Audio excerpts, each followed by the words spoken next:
Well, to begin with, I am the son, the soil born and bred here in South Africa, I'm in Africa. So the ultimate goal of AMI is to see African scholars speaking the same language that says we are equals, if not superior, to any other person we interact with.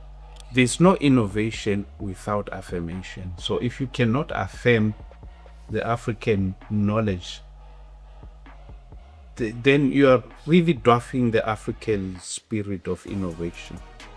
I have to realign all these things I believed about this particular culture. So that's why at PhD level I decided to think, to look at the digital economy under the platform capitalism perspective, so that I could really understand why artists are famous but broke. What kind of students are you going to produce?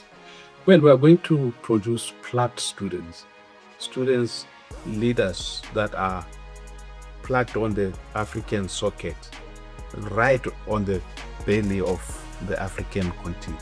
My advice would be that young people in Africa should also embed themselves into their culture, understand their culture, value their culture. Anyway, for me, it has helped me. But in my PhD studies, I knew where to go in my fieldwork.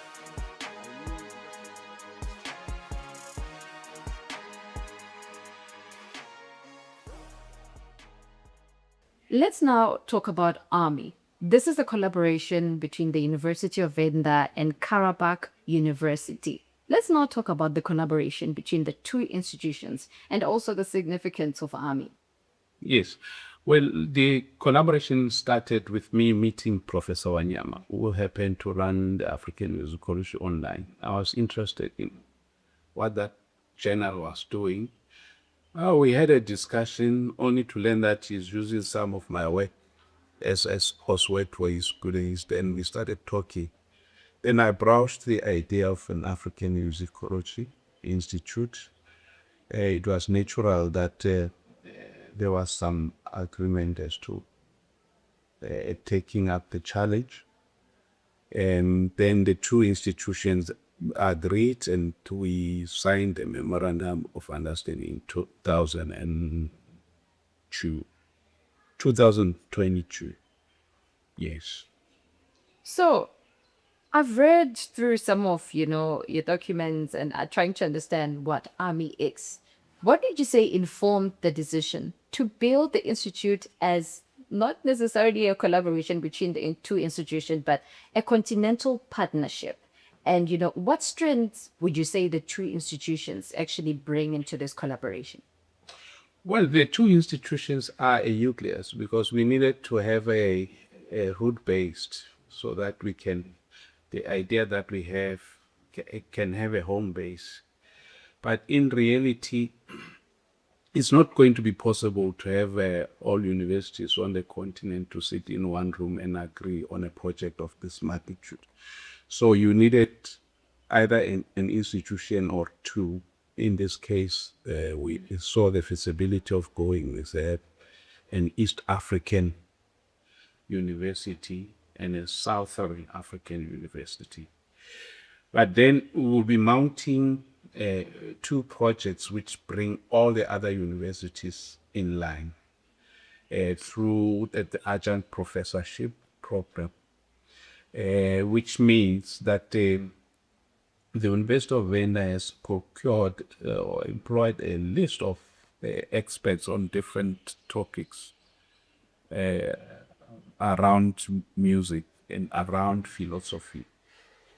So tied to that, we are going to put together a doctoral school.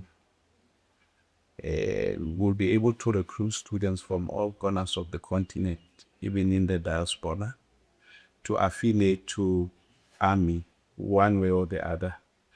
But eventually, the University of Venda will be the one that is hosting all these students who are coming from all regions of the African continent to come. Now, the question is why this innovation? You are aware that the digital space as democratized access. So it's now very possible for our students to be mentored by someone who's in the Jamaican or someone in Ethiopia. So as thought leaders, we decided we need to play in that space so that we harness the power that is presented by the open democratic digital space. Besides this, an African agenda, obviously, of breaking down the borders. And then we think academics shouldn't be spectators. And then we are the ones who really want to be at the forefront of making sure that Africa thinks in sync across the borders. Yeah. Now, let's look into the vision, sounding Africa's wisdom across borders. Can you briefly share the story behind, that vision, sounding Africa's wisdom across borders? For instance, the core idea or the gap that continued to inspire the creation, and why is this so important for Africa and also the wider world? You see, wisdom is not something you get from the book, eh? Wisdom is something that lies with our grannies and grandfathers. But the academic program has buried them alive. They are silenced. Their wisdom is nowhere to be found.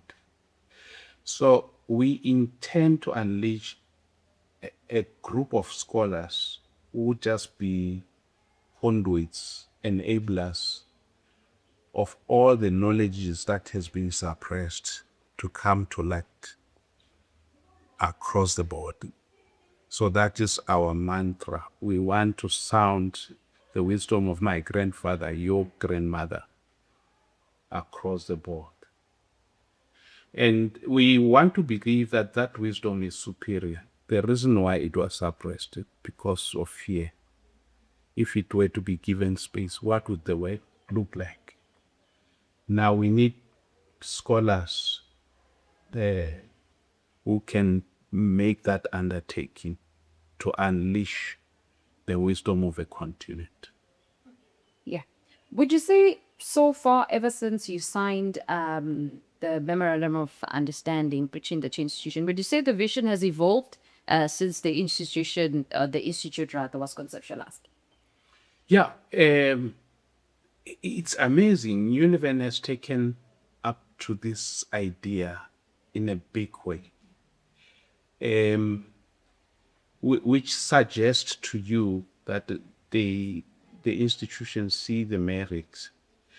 They've since deployed so many resources to support this initial spade work. We now have about 60 adjunct professors, all of whom are committing 100% to their ideal. We do speak also to what we call the Council of Elders, people who are sitting at the top of the pyramid of African musicology thought system. They all want to be part of AMI. They've now, I think, the two VCs will have to inaugurate them maybe in September. But all of them, they are thankful that this is an idea that they thought that they would die before they see it mature. So we are very proud that we are the ones who raise their hands. Decolonizing music scholarship. Can you elaborate the role that AMI plays in this segment? And why is this a critical mission for contemporary African academia? Not only academia, but also the society as a whole. Yeah, you see, music carries so many aspects of who we are as a people. So if you talk law, it's just a little component of who we are. But if you talk music, there is law in music. There's so many other things in music. So and the spirituality element as well. We are fragmented. Some of us are Muslims, some are Christians, and so on.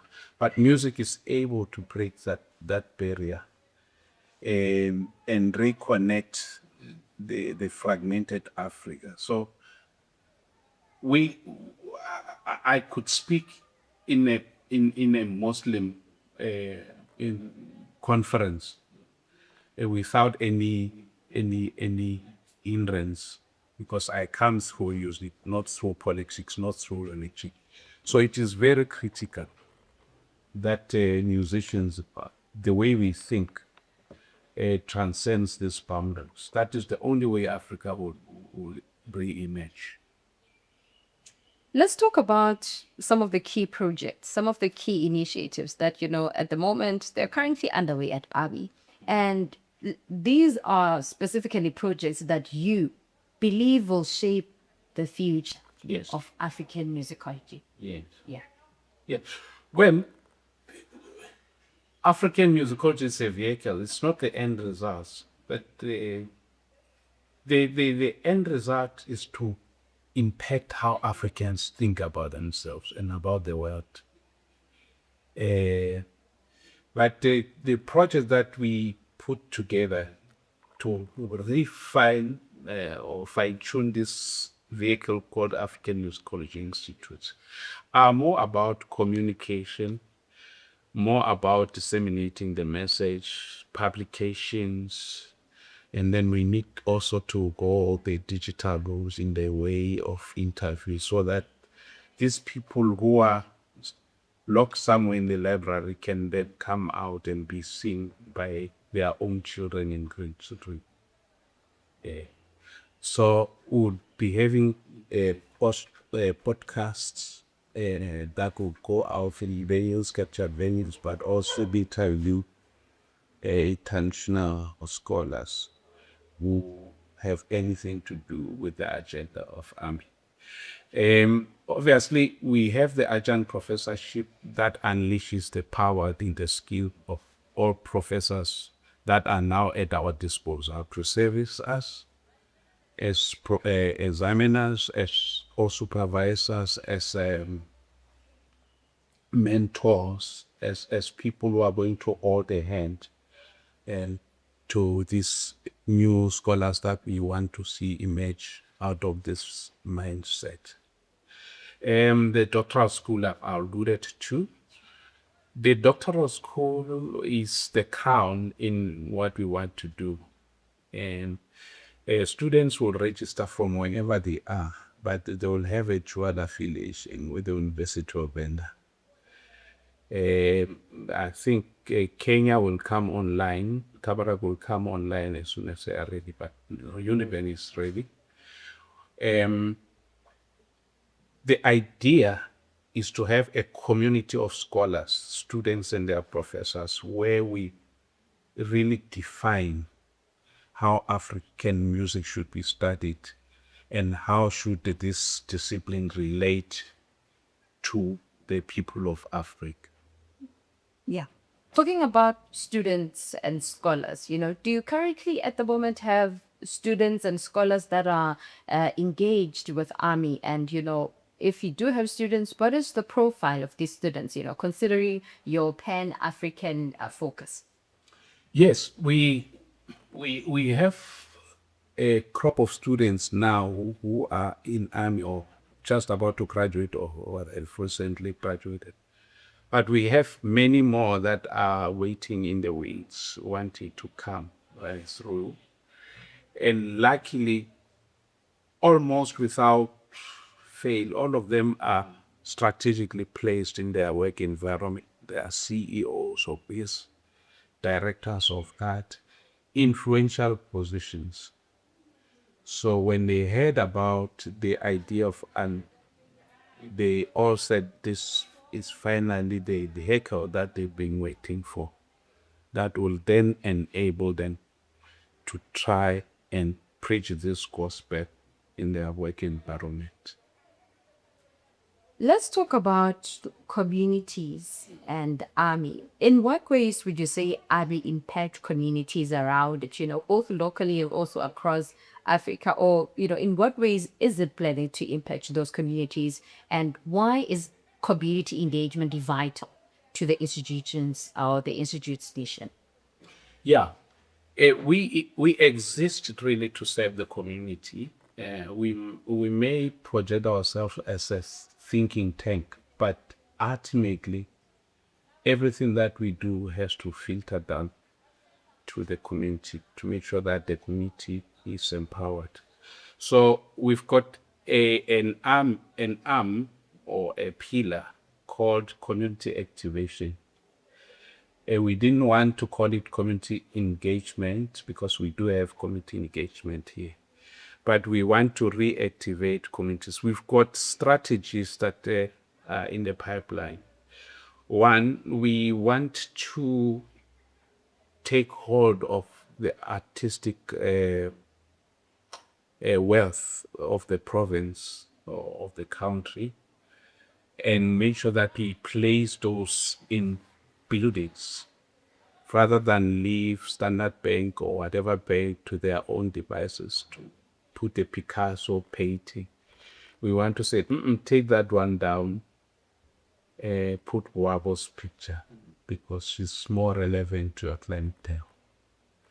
We want also to engage government of the continent to look at their policy and see if we can have pro-African arts policies. At the moment, we are not convinced.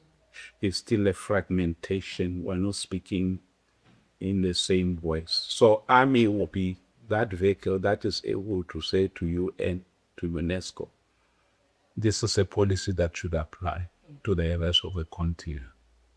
You talked about how there's sometimes when you looked into the literature or the information that exists within, the current Fideli art, there's very little about African frameworks. Let's talk about how AMI is specifically trying to challenge or going to challenge traditional Western frameworks in musicology and also promoting in the promotion of indigenous knowledge.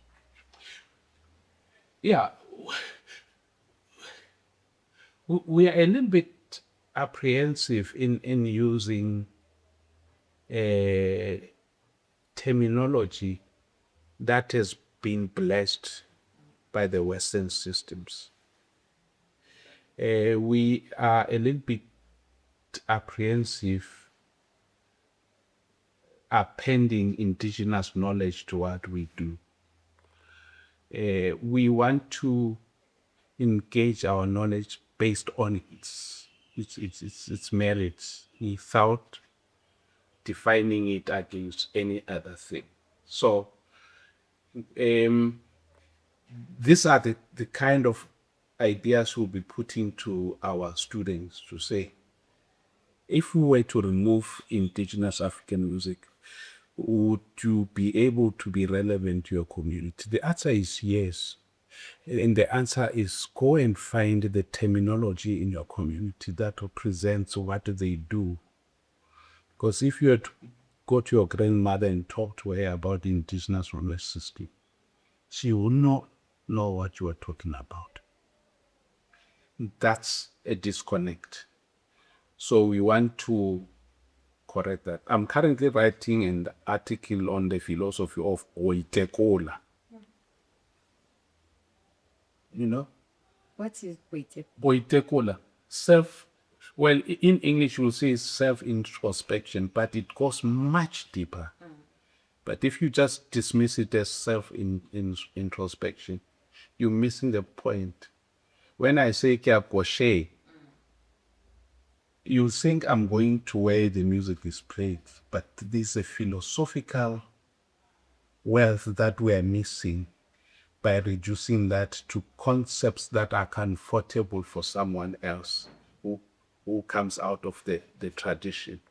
So African musicology is going to stimulate that radical kind of thinking that says we can still express this knowledge in our own terms without having to translate it into other people's concepts. It's quite interesting when you talk about translation because some even say that so many faiths get lost in translation. Your ambitions as Army go far beyond a traditional academic institute. What long-term institutional legacy is the institute hoping to establish? Not in South Africa, not in Kenya, but the continent Africa. Well, we want to sit around the table globally as superiors, if not equals. When you speak about Africa, you need to be able to say, but hang on, Africans are on the table. We don't know what they are about. Let's give them an ear. Let them present to us what Africa is. We don't want to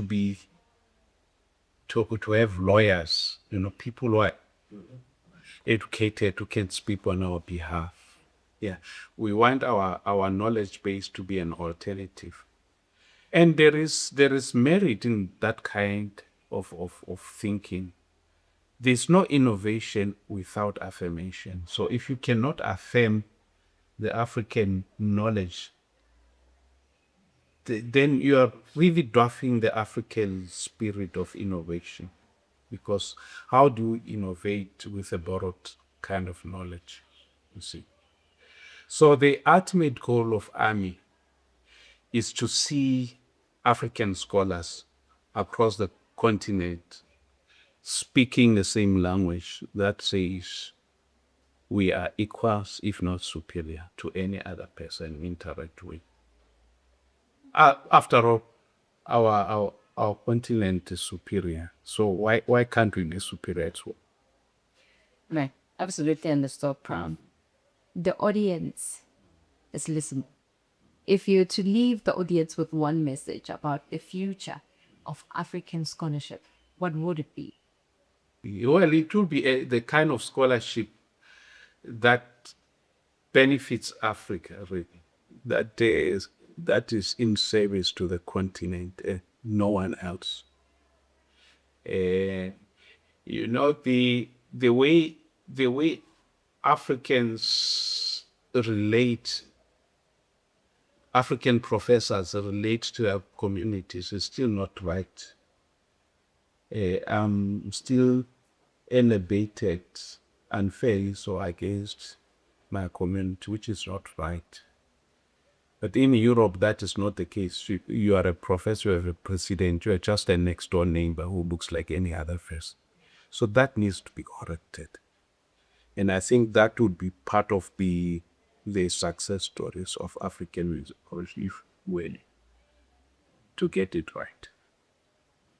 The University of Venda talks about creating feature leaders. You're saying Army, different scholars, different students. What kind of students are you hoping to produce at Army? We're not talking academics, we're not talking only intellectually, but culturally and also ethically. What kind of students are you hoping to produce? Well, we are going to produce plugged students, leaders that are plugged on the African socket, not on a mobile charge, right on the belly of the African continent. All academics to be plugged. If they regard themselves African exporters, their umbilical cords should be plugged to the roots of African soil. Yeah. In closing, Prof, when we talk about music, there's a lot we can talk about, but there is importance also in the African child, not only within the music space. There is importance in the African child understanding, the strength and the superiority of Africa as a whole. In closing, and also in adjustment with that statement and Abi, what is it that you'd like to say to our audience? Well, we are entering a very interesting space. Army is trying to really mainstream African thought. So for any young person who wants to be part of this new world that is emerging, maybe they should consider the philosophies, not for music's sake, but the philosophies that are in the music, so that they can harvest them and fuel their own traditions. There's so much philosophy in music that can be utilized to great and important. Thank you so much, Rita. What do you think about What do I think about Ami? In my opening, I mentioned the fact that fascinated, and I have the willingness to learn about all things Africa. I think when we talk about music, if we take it back to my Velda culture, there's so much that we've gotten to learn. For example, about Tengo Marumundu and whatnot. So I'm very interested and intrigued to learn. Can't wait for the podcast to drop so that we can listen and gain more knowledge, as time goes. So I'm very interested. Yeah, can I tell you something that will start with? Sure. If you were to wake up your great-great-grandmother and play an Amapiano song to her, she will relate. Did you know that? No, because I feel like the grandmothers that we have carried, they don't relate to Amapiano. No, because we never presented the Amapiano to them. There is a spiritual thread that is going through music that is coming from an African spout. You go to the United States, it may appear in a different form that you may not understand, but it will hit you inside. You somehow will resonate. Your grandmother, if you were to present them a piano to her and said, listen to this song, Mama, and tell me what you're hearing, she'll say, yeah, and you are playing, but something in her will recognize this is my children's play. There's that thing, that thread that is running through the spirit of a black me, a black owner. It is there in that music. It's going to be there in everything we do. If we start innovating, if we start building the car, that spirit will be in those cars, in those innovations. So it's very stupid for us to ignore that, because otherwise, what is it that we're giving to the world? If we don't give the world ourselves, you see. So we hope African musicology will stimulate this kind of discussions across board. By the way, when I see you, I see beauty. I just told them the other time when they came to my office, I saw hope. I see hope in people like you who are still here, having the ability to ask questions and listen. And some of them are busy walking the street with a cord in their hand. Unfortunately, those are lost. So I'm very positive about the future of this continent. Yeah, if we lose hope, it's not gonna work. Yeah.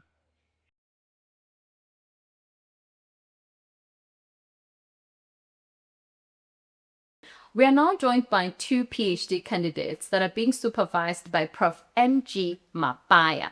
These are PhD candidates from Kabarak University in Kenya, Mr. Sofola and Mr. Kirui. Gentlemen, evening, good day, afternoon, and welcome to Kgokgololo.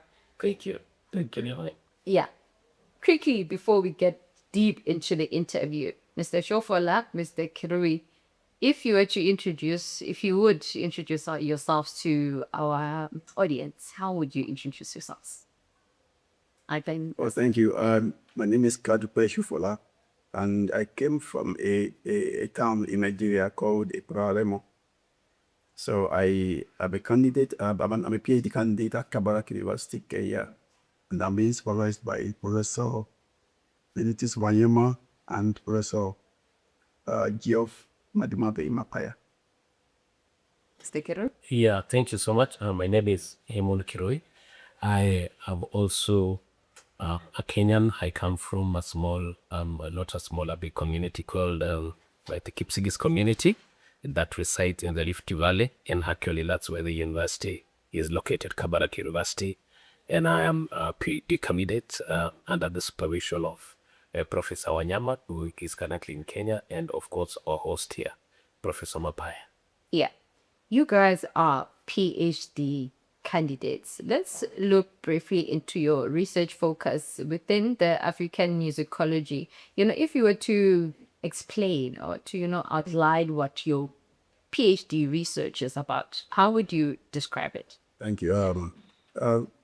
Based on what Prof said earlier about African philosophy, African knowledge system, my PhD research is based on a musical performance in my community in Nigeria called Kadupe music. Kadupe music is one of the most famous music in my, let me say, in the community, among the Remo community in Nigeria, and it carries identity, it carries knowledge, it carries all of this, and that's where my research is focused on. But specifically, we are looking at the music from the angle of sustainable development and digital innovation. So we are taking the study of African music from the level of only studying to document, to exploring what are the philosophical underpinnings that can undergird sustainability, and how also these indigenous practices can benefit the internal innovations. So that is basically what I'm studying. Yeah. My study is the intersection of technology and how technology is able to bring sustainability majorly towards the career growth of the African musicians. Over the years, since my childhood, I have seen artists having produced so many albums, but during their late career, they are struggling in terms of they can't even keep their bills at that age, and yet they are successful when we look at them in terms of of industry success. So that has been my major point of bother, and it pushed me to do my master's, trying to really understand what is the role of the digital platforms or teaching the digital technology that has come into place in terms of bringing sustainability towards the career development of the artist. So that's why at PhD level I decided to think to look at the digital economy under the platform capitalism perspective, so that I could really understand why artists are famous but broke. Understandable. You guys are being supervised by the founder of ARMY. How would you say him being your supervisor has shaped your thinking, talking all things leadership?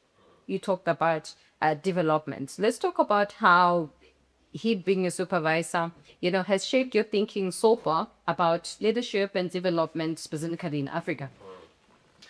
I think before I even decided to take up my PhD, I had gotten opportunities to study PhD at the University of Liverpool in England. But along the way, I met Professor Mapaya through a conference he had attended in Kabarak University. And he was talking about the fourth industrial revolution, which is basically what my study is about. And that is when at that point I realized this is the direction I want to take. This is the kind of a man I would want to mentor me to, understand the industry, because he started to speak about exactly the issues I was talking about. You're looking at it from the fourth industrial development, looking at but during that time also there was just discussions of the artificial intelligence and how that is able to impact the African music. So when he put all these thoughts together, including the issue of decolonizing African mind and decolonizing African music, and having to have scholars to study music and give African music the right judgment and the right space, looking at it from the African epistemologies, a lot studying it from the Western epistemologies. That is that hope that I discovered my movement to, of course, the University of Liverpool to pursue my PhD. And I quickly enrolled in the African musicology because I felt now that is exactly the direction I would want to grow under the supervision of such great scholar. Professor Mapaya? Well, for me, the PhD journey is a journey you walk alone. But however, you need someone experienced enough to put you on the right path before you start walking alone, or else you not finish that journey. That's why you see people spending 3, 4, more than 3 years doing PhD, 5 years, 6 years. I have seen senior colleagues of mine do PhD for the longest in this world, and it's a very big challenge.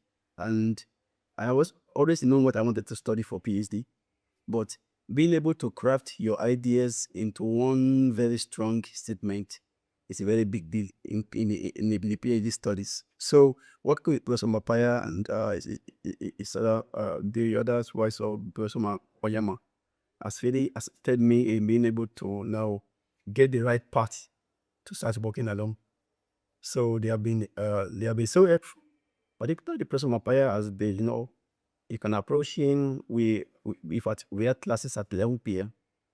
Classes that run up to 11:30 p.m. Once we were there, we're not leaving, we're not breathing meal until we finish with the right stage we were doing at a particular time. I was saying to him while he was driving me from Joburg down to Kgokgololo that that thing that he did for us before we submitted our document after we did our postal defense, asking us to write to do a comprehensive matrix when we responded to each reviewer, what they said we should do, and how we were able to, did we agree?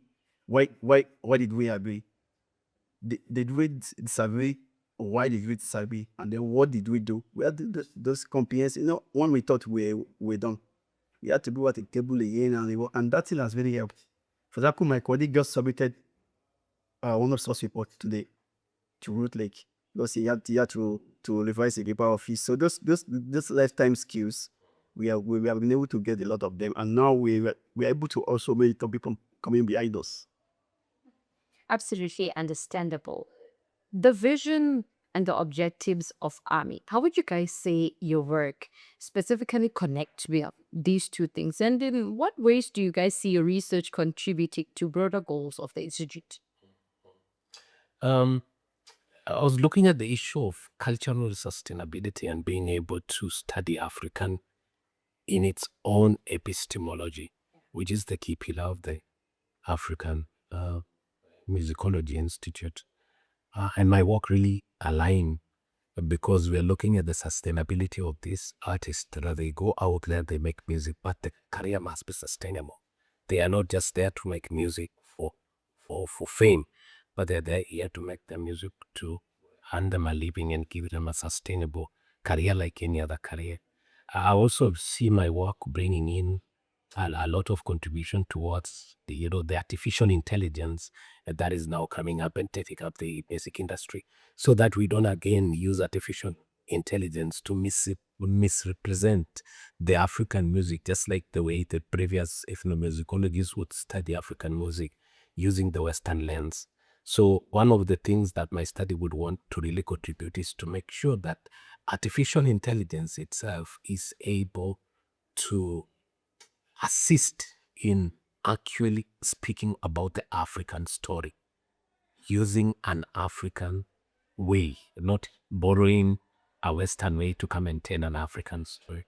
So my studies really well aligned towards that African musicology thought that we need to look at African music and give it and give it a lot of respect based on its own indigenous knowledge system, not based on another imported indigenous in the borrowed system. So that's what my study is really bringing forth on the table. Yeah. I also set an instance in my study where I was discussing about, or let me say, I am discussing about music, indigenous music being a tool for positive engagement. In the learner society, the music I'm studying, popular music, it's features medium in the festival called the Oro Festival. During that festival, there's a day that women do go out at all. They are indoors. So now it's a men's world. Men have absolute, or when you say excess freedom. And on such an occasion, there's possibility of men misbehaving, misusing that freedom, committing crimes. But music is a video tool in that. enables them to use that energy positively, such a way that there is no breakdown of law and order. So when we talk about music being a tool of positive engagement, for example, at the surface level, dividing this from the Western paradigm, we talk about, it's not, we limit it to, okay, we start seeing a picture of, okay, someone doing music to make money. But beyond making money, it goes deeper than that. So these are the things that we are trying to now bring out to the world and say, okay, so our cultural environments, they have some really valuable knowledge systems that can be explored to deal with the global world. Yeah, let's talk about the collaboration between the University of Benda and Kabarak University. How would you guys say the collaboration between the two institutions has enriched, firstly, your academic journey and also opportunities as emerging scholars in this field? Oh. On a bigger scale, of course, we will know about Professor Madimabe Mapaya. Maybe it was not the collaboration between Kabarak University and, of course, the UNIFAN. So Kabarak has really done a lot by bringing in this collaboration to us in Kenya, that now we are able to have these international scholars being available for us at Kabarak University. And they have two major professors in Africa, Professor Migitas Wanyawa, of course, and Professor Mandimabe Mamwaya, being at the center of our supervision, has totally opened up my study personally. I'm in South Africa, a country that I grew listening to South African music when I was young. I would listen to Yvonne Chaka Chaka, listen to Nico de la Fassi, I know the albums. And of course, the major artist, Kadupe, was a major artist that we grew listening to. So coming to South Africa and now being able to be in that particular space, to me, I feel I'm so honored that I'm in this land that I just learned again through music. This is the land I learned to know it through music. So we would hear Kadupe, we would watch his shows and that kind of intersection. So I feel the collaboration is something that has become a really major eye-opener for me.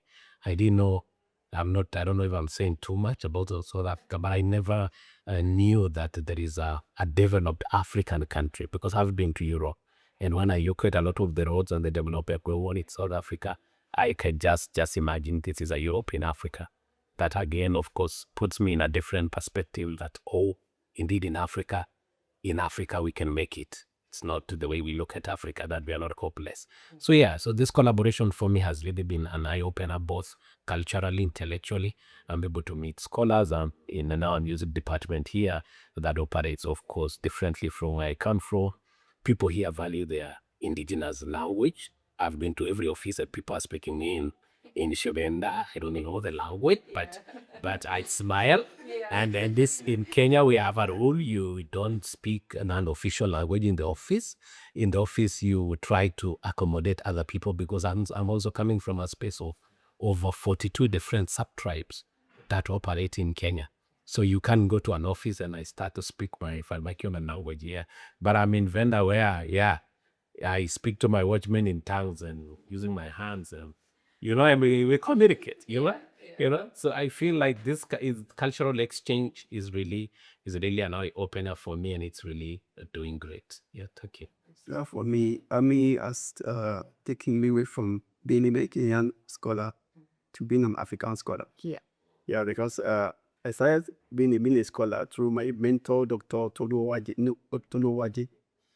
in the University of Ibadan. So he taught me for a while. Then later, Professor Wayama came with the Gospel of African Musicology to Nigeria.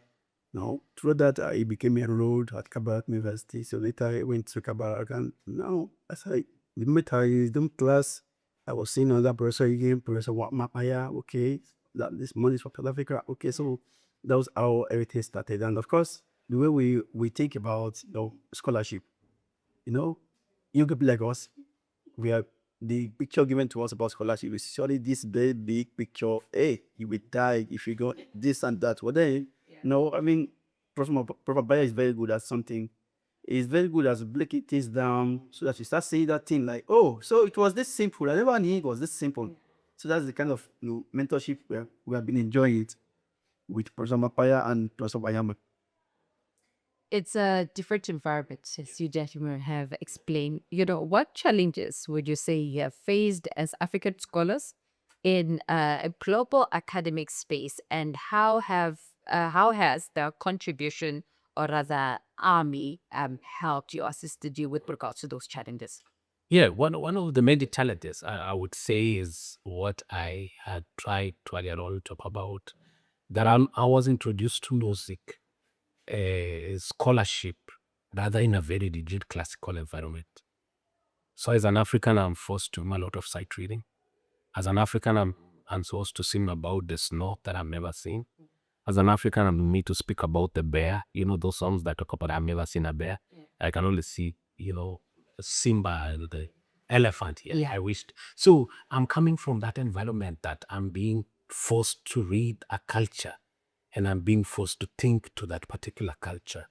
And I'm told even the teachers that were ahead of me could even look down upon my music, that they would have maybe used it as example in a classroom environment, but they would always they're still like me, but they would still use the other the other frameworks. So you're coming in, that is a major challenge, because now the PhD level I want to take as an African, but remember all my studies have been Western, so I have to realign all that.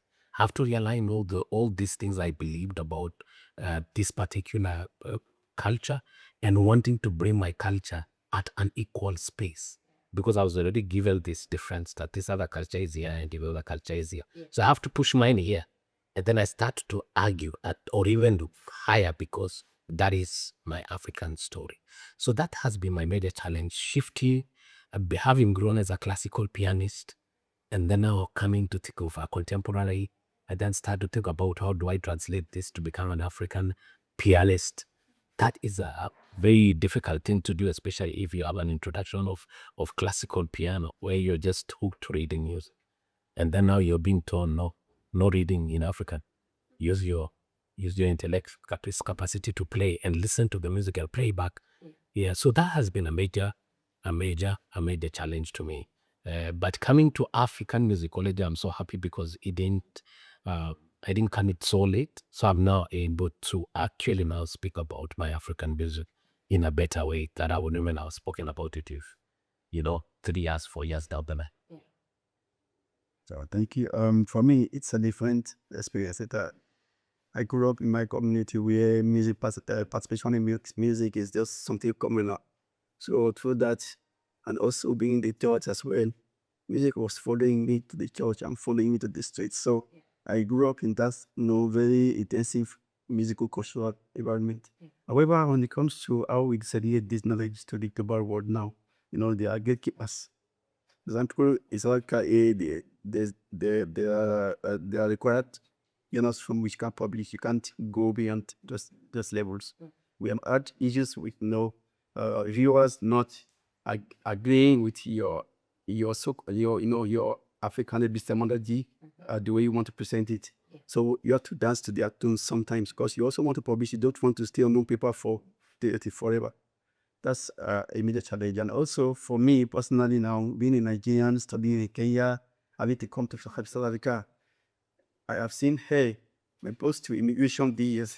Yeah. For example, was supposed to come last week, Saturday. Was it last week or 2 weeks ago? 2 weeks ago.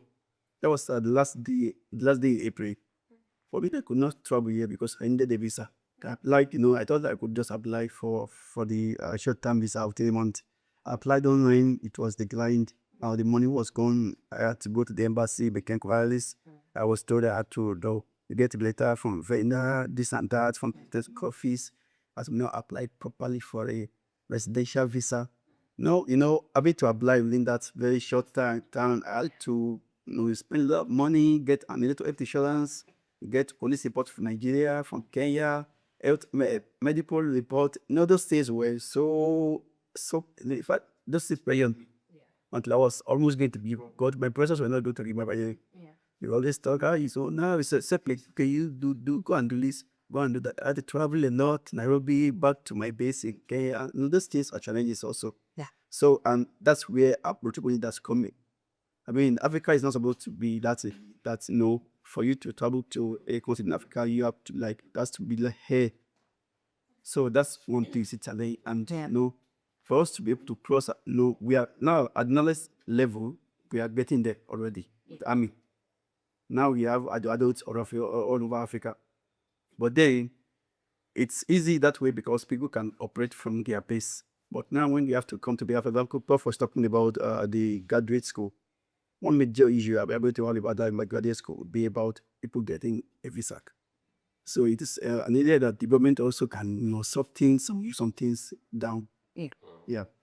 Now, lastly, there are young Africans that are going to watch and listen to this conversation that we're having today. What advice would you give to young Africans who want to follow a similar academic path, not necessarily only in the music industry, but in other areas whereby we're seeing gap, in African scholars using their own terms and etc. What advice would you give to young Africans who would want to follow a similar career path, be PhD candidates in the near future?